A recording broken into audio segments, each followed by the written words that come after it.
Dia pikir aku pikun dan bisa dibuang ke panti jompo. Kini anakku menangis saat polisi datang menjemputnya. Tapi dia tidak tahu, tangisannya itu adalah hasil dari rencana yang sudah kususun rapi selama 3 bulan terakhir. Sebelum aku mulai, sahabat semua, jangan lupa tekan tombol like dan subscribe di bawah, ikuti ceritaku sampai akhir, dan tulis di kolom komentar dari kota mana sahabat menonton. Aku ingin tahu seberapa jauh cerita ini bergema. Namaku Rania Kusuma, usiaku 68 tahun. Aku tinggal sendirian di sebuah rumah pavilion tua di kawasan Cumbulewit, Bandung. Rumah ini bukan sekedar bangunan, ini adalah benteng kenangan. Setiap sudutnya menyimpan tawa almarhum suamiku, Bramantio, dan langkah-langkah kecil anak kami satu-satunya, Bima. Rumah ini dikelilingi taman yang rimbun, udaranya sejuk, bahkan di siang hari bolong. Lantai terakota di teras selalu dingin di kaki, dan aroma bunga melati yang ditanam Bram puluhan tahun lalu masih setia mekar di samping jendela kamarku. Bagi orang lain, ini mungkin hanya properti di lokasi strategis yang nilainya miliaran. Bagiku, ini adalah napas terakhir dari kehidupanku yang pernah utuh. Disinilah aku ingin menghabiskan sisa umurku, di tempat Bram dan aku berjanji untuk menua bersama. Bima, anakku, kini berusia 40 tahun. Dia tinggal di Jakarta bersama istrinya, Santi, dan putra mereka yang berusia 10 tahun, Damar. Bima dulu anak yang hangat, tapi sejak ia bekerja di perusahaan sekuritas dan menikah dengan Santi, ada yang berubah. Santi adalah wanita yang mengukur dunia dari merek yang menempel di tasnya dan lingkaran pertemanan elit di arisannya. Dia cantik, tapi senyumnya tak pernah sampai ke mata. Ada perhitungan dingin di balik tatapan ramahnya. 5 tahun terakhir, gaya hidup mereka mulai terasa berat. Bima sering mengeluh soal target kantor. Santi sering memamerkan liburan atau tas baru di media sosial, seolah hidup mereka sempurna. Aku tahu itu tidak benar. Bima mulai sering menelpon bukan untuk menanyakan kabarku, tapi untuk meminjam uang. Bun perlu buat DP mobil baru yang lama suka mogok, katanya 3 tahun lalu. Aku transfer. Bun, Damar harus masuk sekolah internasional, biayanya besar, katanya tahun lalu. Aku kirim lagi. Bun, investasiku lagi macet, perlu dana talangan, katanya 6 bulan lalu. Aku memberinya. Aku ibunya. Bukankah tugas seorang ibu adalah jaring pengaman bagi anaknya? Aku tidak tahu bahwa jaring yang kuberikan malah mereka gunakan untuk menceratku. Semuanya dimulai 3 bulan lalu. Perilaku mereka berubah dari meminta menjadi mendesak. Mereka mulai sering datang ke Bandung di akhir pekan. Bukan lagi kunjungan hangat, tapi terasa seperti inspeksi. Santi akan berjalan mengelilingi rumah, jemarinya menyentuh perabot kayu jati, matanya memindai. Bunda yakin masih kuat ngurus rumah segede ini sendirian? Tanyanya dengan nada yang dibuat-buat khawatir. Bima menimpali. Iya bun, kemarin Bima lihat bunda lupa matiin keran di taman. Kalau lupa matiin kompor, gimana bun? Bahaya bun. Aku hanya tersenyum. Aku tidak lupa mematikan keran. Aku tahu Bima yang membesarkan alirannya setelah aku masuk ke dalam. Minggu berikutnya, mereka mulai menggunakan kata pikun. Aku salah meletakkan kacamata bacaku yang ternyata disembunyikan Santi di laci dapur. Ya ampun, Bunda, kacamata di depan mata aja lupa. Bunda udah mulai pikun ya? Ujar Santi sambil tertawa kecil. Bima mengangguk prihatin. Mereka mulai mengatur ulang perabotku dengan alasan biar Bunda nggak kesandung. Mereka mengambil alih kunci gudang dan kunci mobilku. Biar Bima yang pegang aja bun, Bunda kan udah nggak boleh nyetir jauh, nanti salah jalan, kata Bima. Puncaknya adalah 2 minggu lalu. Santi datang membawakanku sup ayam jahe. Dia duduk di sampingku di teras, memijat bahuku dengan gerakan yang kaku. "Bunda, aku sama Mas Bima udah pikirin yang terbaik buat Bunda," katanya lembut. Dia mengeluarkan sesuatu dari tasnya yang mahal, sebuah brosur full color dengan gambar orang-orang tua tersenyum di taman yang asri. Judulnya, Wisma Asri Penuh Damai, Hunian Lansia Eksklusif. Bunda lihat, bagus kan? Fasilitasnya lengkap, ada perawat 24 jam, ada teman ngobrol, Bunda nggak akan kesepian, Bunda nggak perlu pusing mikirin rumah ini lagi, bujuknya. Jantungku serasa berhenti berdetak. Panti jompo. Mereka menyebutnya hunian eksklusif, tapi aku tahu apa artinya. Mereka ingin membuangku. Aku menolak dengan halus. Kukatakan aku masih sehat dan bahagia di rumahku sendiri. Wajah Santi langsung berubah.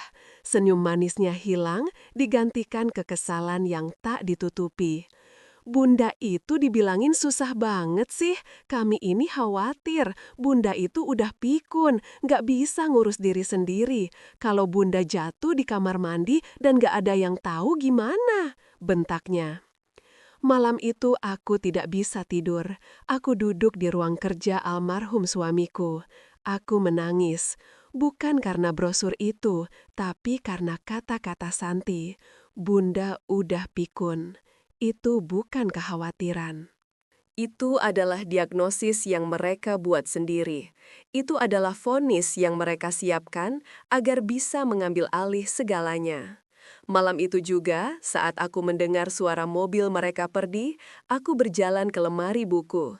Di balik tumpukan ensiklopedia lama, aku mengambil buku telepon tua.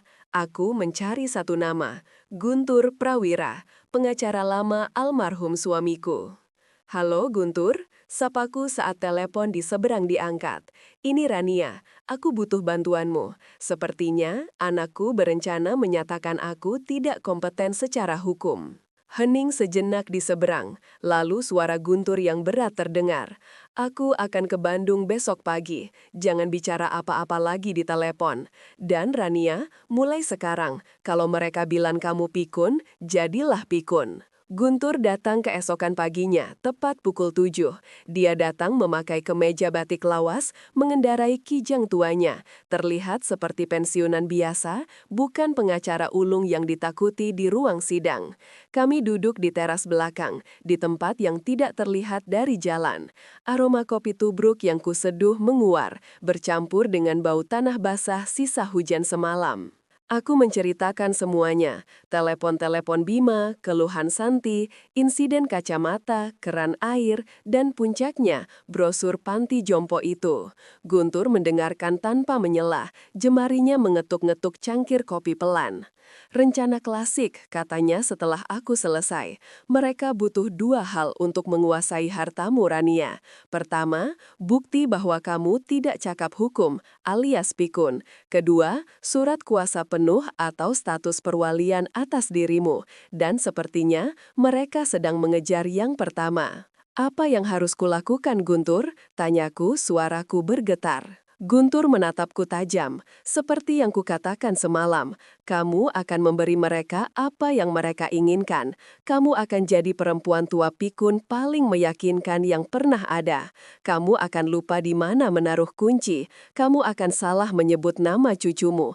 Kamu akan membiarkan mereka membantumu mengurus segalanya." "Tapi itu sama saja menyerah," protesku. "Bukan," Guntur tersenyum tipis. "Itu namanya menjebak. Selagi kamu bermain peran, aku akan bekerja di belakang layar. Aku akan pasang beberapa mata dan telinga di rumah ini." Hari itu juga, Guntur memasang 3 kamera tersembunyi seukuran kancing baju. Satu di ruang tamu, menghadap sofa tempat Bima dan Santi biasa duduk. Satu di ruang kerjaku, dekat meja tempat aku menyimpan dokumen. Dan satu lagi di teras belakang. Ia juga memberikan alat perekam suara digital yang sangat kecil. "Selipkan ini di saku bajumu setiap kali mereka datang. Jangan sampai lupa." Permainan dimulai akhir pekan itu. Bima dan Santi datang lagi. Kali ini, mereka tidak membawa makanan. Mereka membawa seorang pria yang diperkenalkan sebagai Dokter Aris. Ini teman Mas Bima, Bun, psikolog geriatri. Dia mau ngobrol-ngobrol aja sama Bunda buat check up rutin, kata Santi. Aku langsung tahu siapa dia. Dia bukan psikolog. Dia adalah bagian dari rencana mereka. Alat perekam sudah menyala di dalam saku dasterku. Aku menyambutnya pura-pura bingung. Oh, dokter. Dokter siapa? Maaf, Bunda baru minum obat, jadi agak pusing.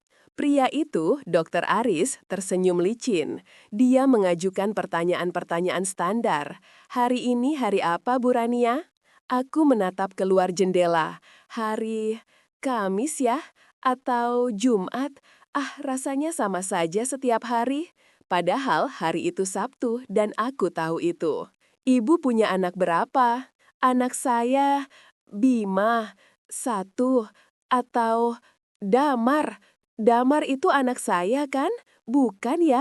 Aduh, Bunda lupa, kataku sambil menempuk jidat. Santi di sebelahku langsung menatap Bima penuh arti. Lihat kan, dia pikun. Dokter Aris mengangguk-angguk.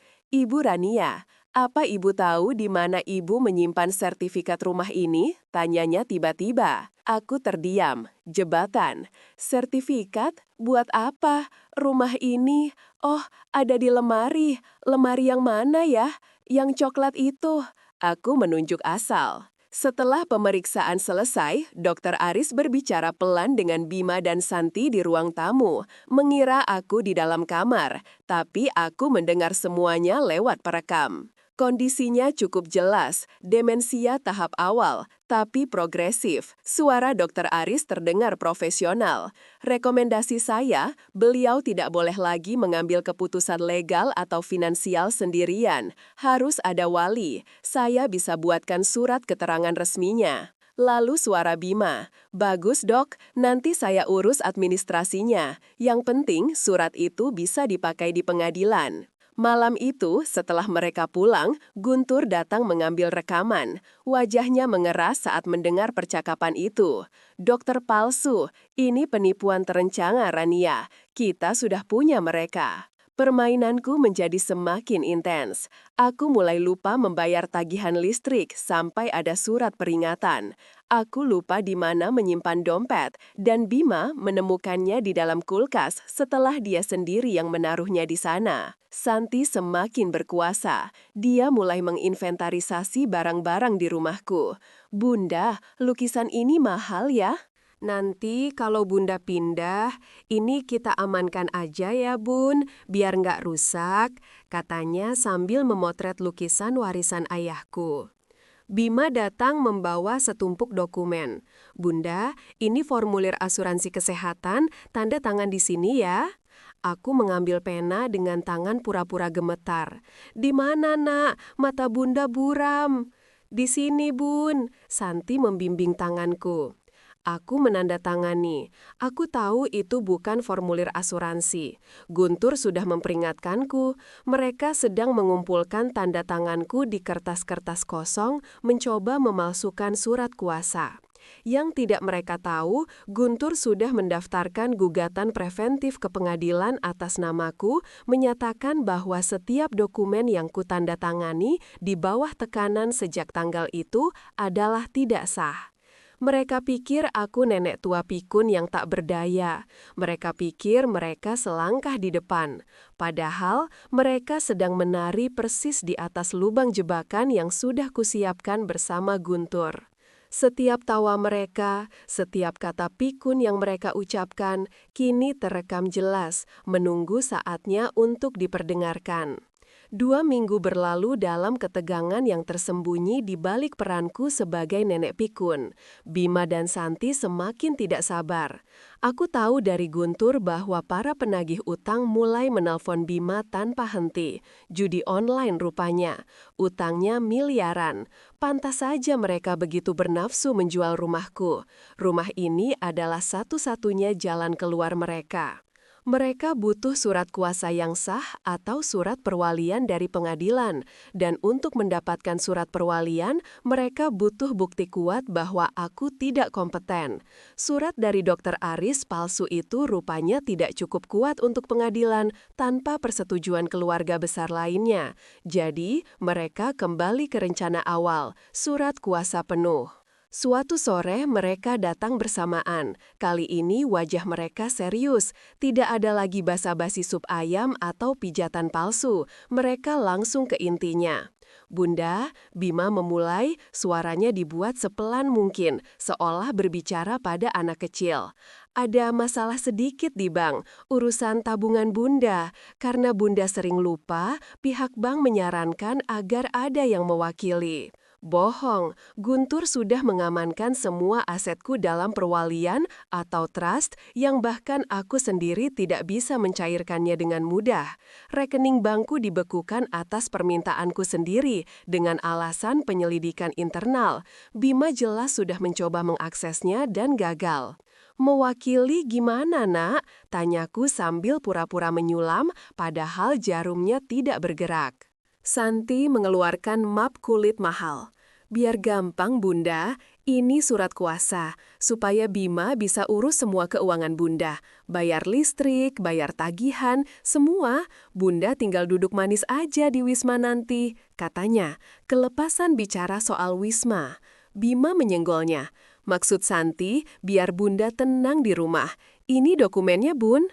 Dia meletakkan selembar kertas di depanku. Di atasnya tertulis jelas dengan huruf kapital, surat kuasa mutlak. Isinya memberikan Bima hak penuh untuk menjual, menjaminkan, dan mengalihkan semua aset atas namaku, termasuk rumah ini. Alat perekam di saku dasterku menyala. Kamera di ruang tamu merekam jelas. Apa ini, Nak? Panjang sekali tulisannya, mata Bunda pusing. Aku mengeluh, mendorong kertas itu menjauh. Kekesalan di wajah Bima tidak bisa disembunyikan.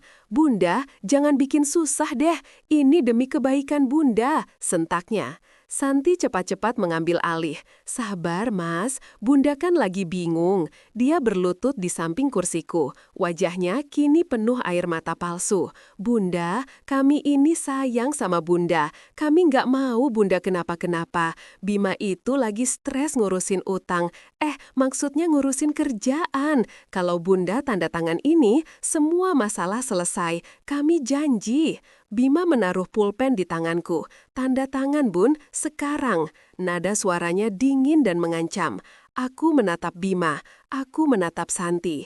Inilah puncak dari sandiwara mereka. Inilah bukti pemaksaan yang ditunggu Guntur. Tanganku pura-pura gemetar hebat. Tapi Bunda takut. Nggak akan salah, tanda tangan di sini. Bima menunjuk bagian bawah kertas dengan jarinya. Aku memegang pulpen. Aku mencoret-coret nama Rania Kusuma dengan tulisan yang miring, gemetar, dan hampul tidak terbaca. Persis seperti tanda tangan orang yang sudah tidak punya kendali atas motoriknya. Seketika, wajah Bima dan Santi berubah cerah. Senyum kemenangan terbit di wajah mereka. Bima mengambil kertas itu dengan cepat, seolah takut aku berubah pikiran. Dia meniup-niup tintanya agar kering. Nah, gitu dong, Bun. Pintar, kata Santi sambil tertawa lega. Bunda istirahat ya, kami harus segera ke notaris. Mereka bergegas pergi, seolah baru saja memenangkan lotre. Aku mendengar Bima tertawa di mobil saat mesinnya dinyalakan. Berhasil, akhirnya nenek tua itu tanda tangan. Suaranya samar-samar terdengar. Aku duduk terdiam di kursi. Aku tidak bergerak. 5 menit kemudian, Guntur menelpon. Bagaimana Rania? Mereka sudah dapat tanda tangannya. Mereka ke notaris, jawabku. Suaraku datar. Bagus sekali, kata Guntur. Tanda tangan yang gemetar itu sempurna. Video pemaksaan juga terekam jelas. Mereka pikir mereka menang. Padahal mereka baru saja menandatangani surat penangkapan mereka sendiri. Guntur menjelaskan rencananya. Notaris yang akan mereka datangi adalah notaris yang sudah Guntur peringatkan. Notaris itu akan memproses surat kuasa palsu itu, membiarkan Bima dan Santi melanjutkan ke langkah berikutnya, mencari pembeli rumah. Dan kita sudah siapkan pembelinya, Rania, kata Guntur. Siapa? Orangku, seorang penyidik swasta yang akan menyamar jadi pengusaha properti dari Jakarta. Kita akan biarkan mereka melakukan transaksi palsu. Kita akan rekam semuanya, dari penawaran, negosiasi, sampai transfer DP palsu. Kita harus buktikan niat mereka untuk menjual asetmu tanpa persetujuanmu. Kita harus tangkap basah. Aku menutup telepon. Aku berjalan ke dapur, membuat teh. Tanganku kini benar-benar gemetar, tapi bukan karena pura-pura. Gempa ini adalah campuran antara amarah, sedih, dan sedikit kepuasan. Permainan ini akan segera berakhir. 1 bulan berikutnya adalah bulan paling menegangkan dalam hidupku. Bima dan Santi benar-benar bergerak cepat. Mereka pikir surat kuasa itu adalah senjata pamungkas. Mereka langsung menghubungi agen properti yang tentu saja merupakan bagian dari tim Guntur. Agen itu mempertemukan Bima dengan Pak Hardi, si penyidik swasta yang menyamar sebagai pengusaha properti kaya raya. Pak Hardi datang ke rumahku, pura-pura meninjau lokasi. Bima dan Santi menyambutnya seperti raja. Rumah ini mau kami jual cepat, Pak. Ibunya mau kami pindahkan ke Wisma Lansia. Sudah pikun soalnya. Aku mendengar Santi berbisik kepada Pak Hardi di teras. Tentu saja, aku sedang tidur siang di kamar sambil memegang alat perekam yang menyala. Pak Hardi mengangguk-angguk. Lokasi bagus. Saya tawar 10 miliar. Tunai. Mata Bima dan Santi berbinar. Mereka bahkan tidak mencoba bernegosiasi. Mereka setuju saat itu juga. Transaksi palsu diatur. DP palsu senilai 1 miliar ditransfer ke rekening baru yang dibuat Bima, yang tentu saja langsung ditandai oleh tim Guntur. Setelah merasa uang ada di tangan, kesombongan mereka mencapai puncaknya. Mereka tidak lagi berpura-pura baik padaku. Mereka mulai mengemasi barang-barangku ke dalam kardus. Bunda, minggu depan Bunda pindah ke Wisma Asri ya, kamarnya sudah kami bayar, kata Santi enteng sambil melipat daster-dasterku. Nggak usah bawa banyak barang, Bun. Nanti di sana dapat seragam. Timpal Bima sambil menurunkan lukisan ayahku dari dinding. Aku hanya diam, duduk di kursi roda yang tidak kubutuhkan, tapi mereka paksa aku pakai agar tidak jatuh. Aku menatap mereka. Wajah anak yang pernah kulahirkan, wajah menantu yang pernah kuterima seperti anak sendiri. Kini, mereka terlihat seperti 2 ekor gagak yang sedang mematuki bangkai. Hari H tiba, hari di mana pelunasan akan dilakukan dan aku akan dipindahkan. Pagi itu, sebuah mobil van berlogo Wisma Asri penuh damai sudah parkir di depan rumah. 2 perawat berbadan tegap turun, di belakangnya Bima dan Santi tersenyum puas.